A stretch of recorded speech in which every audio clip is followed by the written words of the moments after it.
بسم اللہ الرحمن الرحیم۔ میرے عزیز اہل وطن، السلام علیکم۔ چند ہفتے قبل آپ نے مجھے جس ذمہ داری کے لیے منتخب کیا وہ میرے لیے ایک اعزاز ہے۔ اس پر میں اللہ رب العزت کا شکر ادا کرتا ہوں۔ خاص طور پر اس مرحلے پر وزیر اعظم پاکستان کا منصب سنبھالنا کسی کڑے امتحان سے کم نہیں۔ جب ملک گزشتہ پونے 4 سال کی حکومت کے تباہ کن سنگین حالات سے بچانا مقصود ہے، یہ ذمہ داری مجھے میری جماعت پاکستان مسلم لیگ نون اور اتحادی جماعتوں کی جانب سے سونپی گئی ہے۔ میں اپنے قائد جناب محمد نواز شریف، دیگر تمام قائدین اور جماعتوں کا تہ دل سے شکریہ ادا کرتا ہوں کہ انہوں نے مجھ پر اپنے مکمل اعتماد کا اظہار کیا۔ اتحادی جماعتوں اور ان کے قائدین کی حمایت ہماری حکومت کے لیے باعث تقویت ہے۔ پاکستان کے عوام نے مطالبہ کیا کہ اس نااہل اور کرپٹ حکومت سے ان کی فوری طور پر جان چھڑائی جائے۔ اپوزیشن کی تمام جماعتوں نے مل کر عوام کے مطالبے پر لبیک کہا اور آئین پاکستان کے تمام جمہوری تقاضے پورے کرتے ہوئے اس تبدیلی کو یقینی بنایا۔ پہلی بار دروازے کھولے گئے، پھلانگے نہیں گئے۔ یہ عوام، پارلیمنٹ اور آئین کی فتح ہے۔ میرے عزیز اہل وطن، ہم نے حکومت سنبھالی تو ہر شعبہ تباہی کی داستان سنا رہا تھا۔ 3 دہائیوں کی عوامی خدمت کے سفر کے دوران ایسی تباہی میں نے پہلے کبھی نہیں دیکھی جو سابق حکومت اپنے پونے 4 سال کی بدترین حکمرانی کے بعد پیچھے چھوڑ گئی۔ یہی وجہ ہے کہ ہم نے پاکستان کو بچانے کا چیلنج قبول کیا، حالانکہ یہ حقیقت ہمارے سامنے واضح تھی کہ اس تباہی سے نکلنے اور ملک کو بہتری کے راستے پر گامزن کرنے کے لیے انتھک محنت اور وقت درکار ہوگا۔ جہاں گزشتہ دور میں ہونے والی تباہی اور بھیانک کرپشن کی ان گنت داستانیں موجود ہیں، وہیں فسادی ذہن نے معاشرتی تانے بانے کو ادھیڑ کر رکھ دیا ہے۔ ہماری سیاست کے رگ و ریشے میں نفرت کا زہر بھر دیا گیا۔ مادر وطن کی فضاؤں میں انتقام، غصے اور بد تہذیبی کی آلودگی پھیلا دی گئی۔ ماضی کے اس دور میں نفرت کی ایک پوری فصل بوئی گئی۔ میرے عزیز اہل وطن، اپنے مذموم سیاسی مقاصد کے لیے سفارتی خط کی نام نہاد سازش تک گھڑی گئی۔ ایک خطرناک جھوٹ بولا گیا، حالانکہ نیشنل سیکورٹی کمیٹی نے ایک نہیں 2 بار پوری وضاحت کے ساتھ کہا کہ ایسی کوئی سازش نہیں ہوئی۔ امریکہ میں ہمارے سفیر نے بھی سازش کی کہانی کو یکسر مسترد کر دیا۔ اس کے باوجود ایک شخص مسلسل جھوٹ بول رہا ہے۔ افسوسناک امر یہ ہے کہ یہ شخص اپنے منفی سیاسی ایجنڈے کی خاطر قومی مفادات اور پاکستان کے سفارتی تعلقات کو نقصان پہنچا رہا ہے۔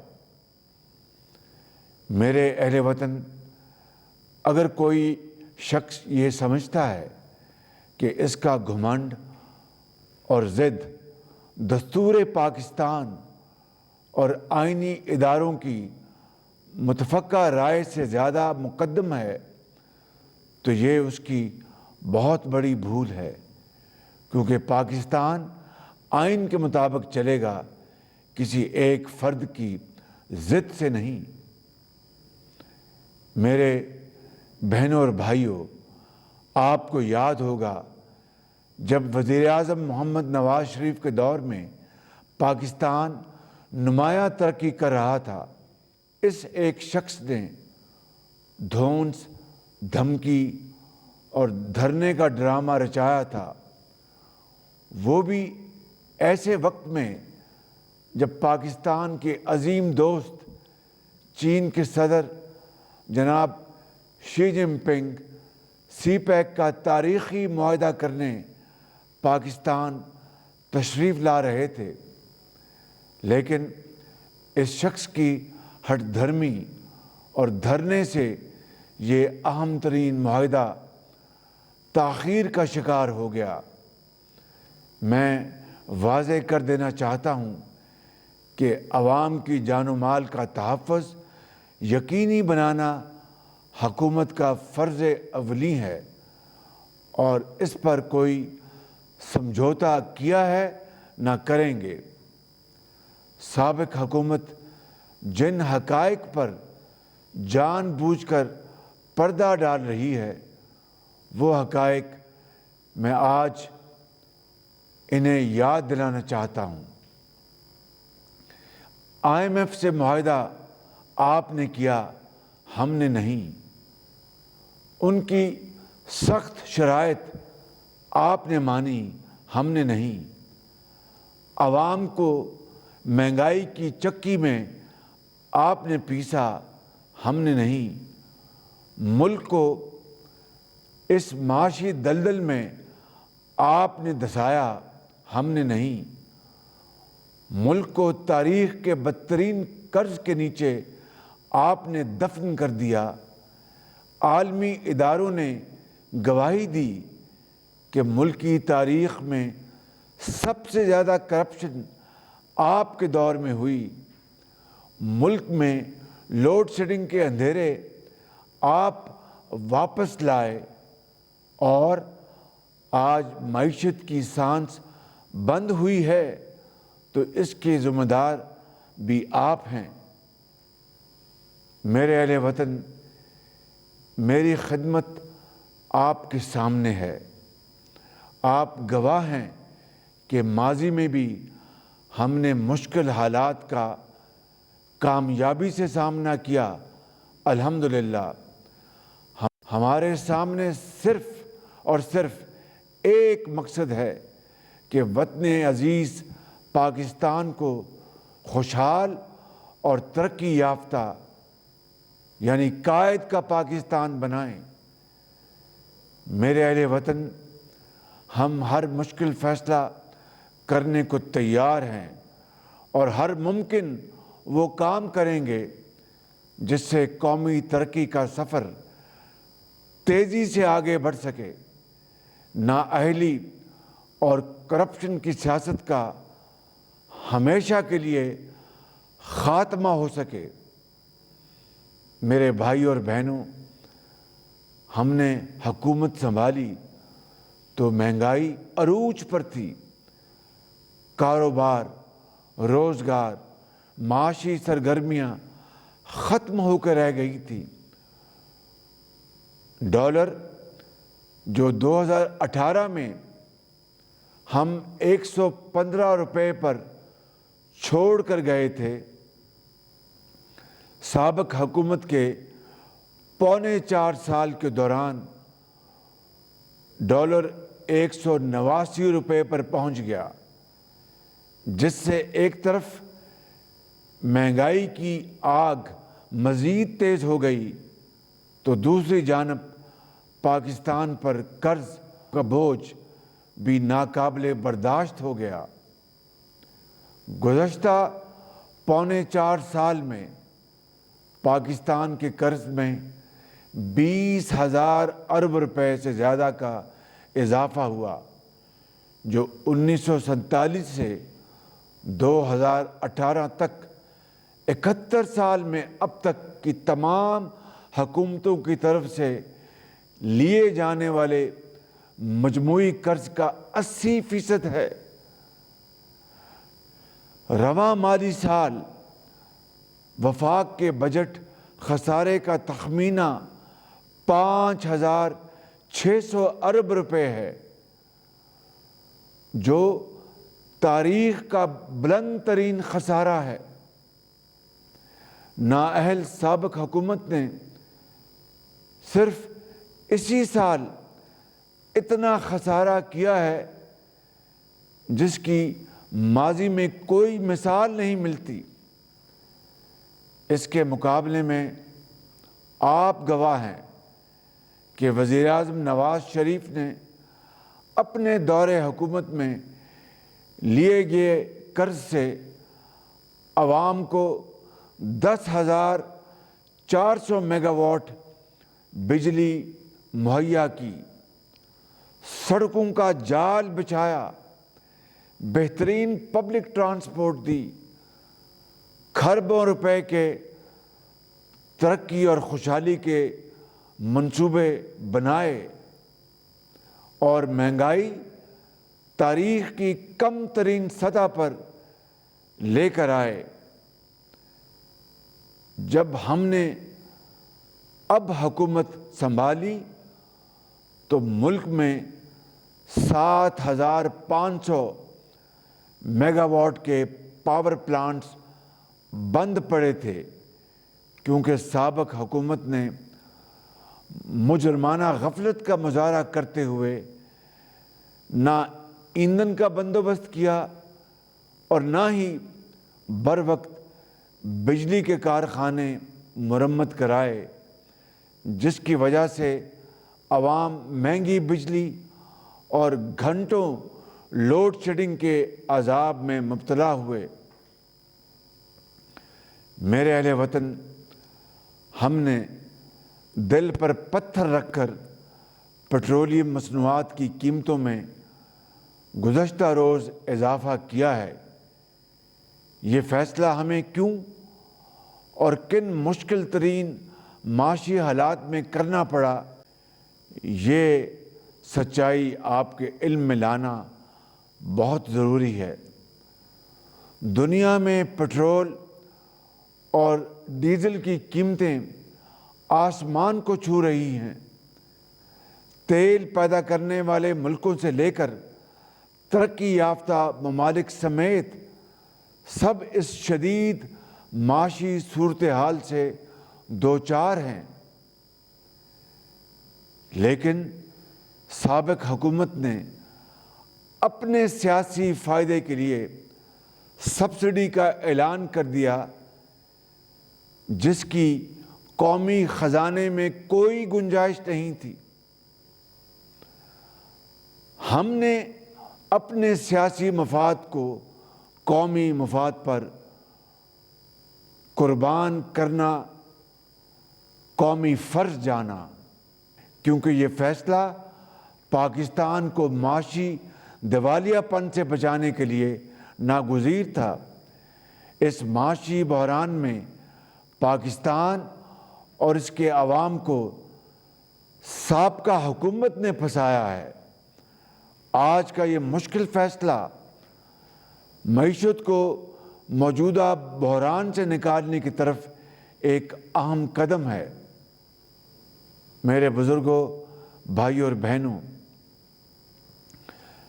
ہم غریب عوام کو پٹرول اور ڈیزل کی قیمتوں میں اضافے کے بوجھ سے بچانے کے لیے 28 ارب روپے ماہانے سے نئے ریلیف پیکج کا آغاز کر رہے ہیں، جس کے تحت فوری طور پر پاکستان کے 1,40,00,000 غریب ترین گھرانوں کو 2,000 روپے دیے جا رہے ہیں۔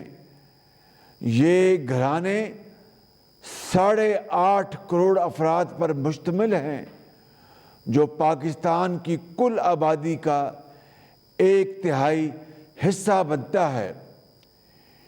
یہ اس مالی امداد کے علاوہ ہے جو بے نظیر انکم سپورٹ پروگرام کے تحت انہیں پہلے ہی دی جا رہی ہے، اور آئندہ مالی سال کے لیے اس ریلیف پیکج کو بجٹ میں شامل کیا جائے گا انشاءاللہ۔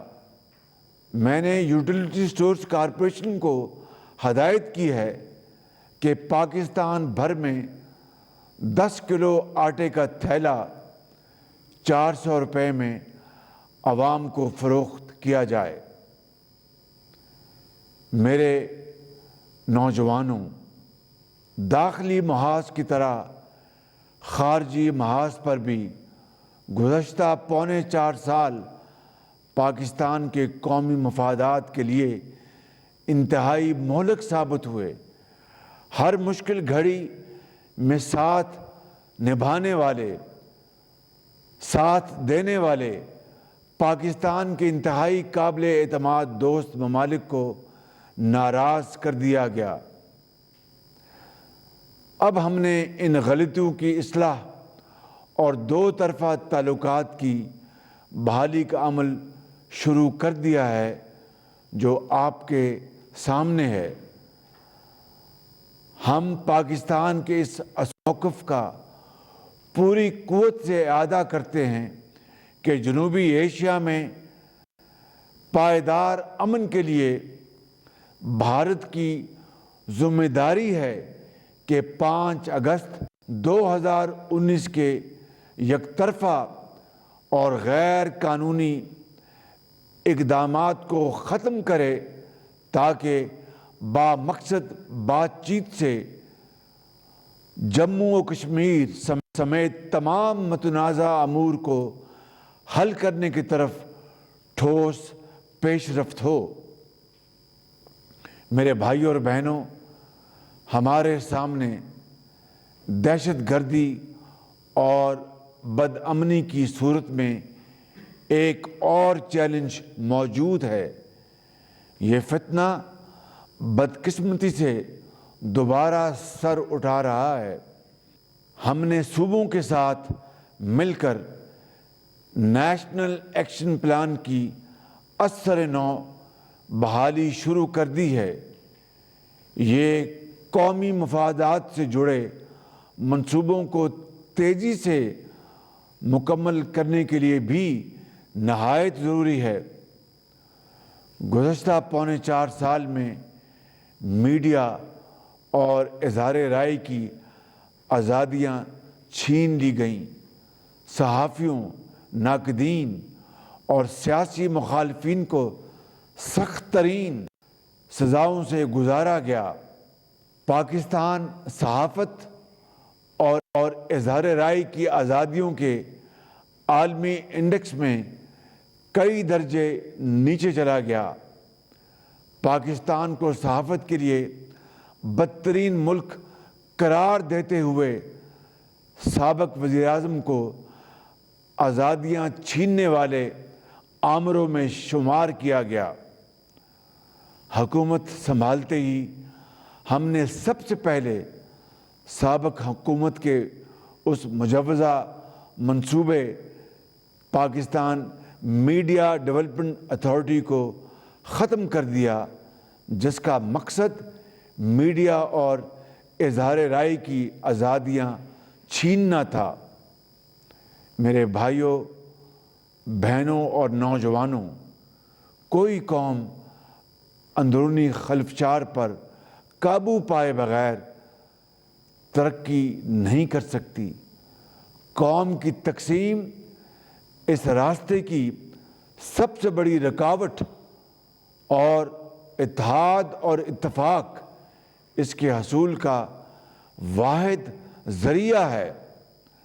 آپ کی حکومت نے اس منزل کے حصول کے لیے سیاسی اور گروہی تقسیم سے بالا تر ہو کر عملی اقدامات اٹھانے کا فیصلہ کیا ہے۔ 4.25 سال قبل میں نے بطور قائد حزب اختلاف چارٹر آف اکانومی یعنی میثاق معیشت کی تجویز پیش کی تھی، جسے حقارت سے نظر انداز کر دیا گیا۔ یہ وقت کی آواز اور قومی ضرورت ہے۔ اس چارٹر پر اتفاق کے لیے میں تمام سیاسی جماعتوں کے ساتھ مشاورت کا آغاز کر رہا ہوں، تاکہ آئندہ کوئی بھی حکمران یا حکومت ذاتی سیاسی مفادات کے لیے قومی معیشت کے ساتھ کھلواڑ نہ کر سکے اور معاشی تسلسل کو یقینی بنایا جا سکے۔ میرے عزیز اہل وطن، بلا شبہ مشکلات بے پناہ اور راستہ کانٹوں سے بھرا ہوا ہے، لیکن ہمارا بھروسہ اللہ تعالیٰ کی کریم ذات پر ہے، جو خلوص نیت سے کام کرنے والوں کی محنت کو ہرگز رائیگاں نہیں فرماتا۔ ہم اس مالک کی رحمتوں کے طلبگار ہیں۔ ہم آپ سے عہد کرتے ہیں کہ مل کر امانت اور دیانت کے ساتھ شبانہ روز محنت کریں گے اور کسی بھی قربانی سے دریغ نہیں کریں گے۔ میں اور میری کابینہ اپنے ہر فیصلے کے لیے آپ کی عدالت میں جواب دہ ہوں گے۔ اللہ تعالیٰ ہماری ان پرخلوص کاوشوں کو پذیرائی عطا فرمائے، آمین۔ میرا پوری قوم، خاص طور پر سیاسی مخالفین کے لیے پیغام ہے کہ آئیے ہم سب مل کر پاکستان کو ایک ایسا ملک بنا دیں جس میں اختلاف رائے کو دشمنی نہ سمجھا جائے، جہاں تنقید کو حوصلے سے برداشت کیا جائے، جہاں قومی خدمت ہی سیاست کا اصل معیار ہو۔ درسگاہوں کے دروازے کھل جائیں، نفرت گاہوں کے در بند ہو جائیں، جہاں عورتوں کے حقوق مقدم، اقلیتوں کے حقوق محفوظ ہوں، جہاں مزدور اور کسان خوشحال ہوں، جہاں مہنگائی، بے روزگاری کا خاتمہ، رزق کی فراوانی اور آسانی ہو، جہاں کا عدل باعث فخر ہو، جہاں ظلم کا خاتمہ ہو جائے۔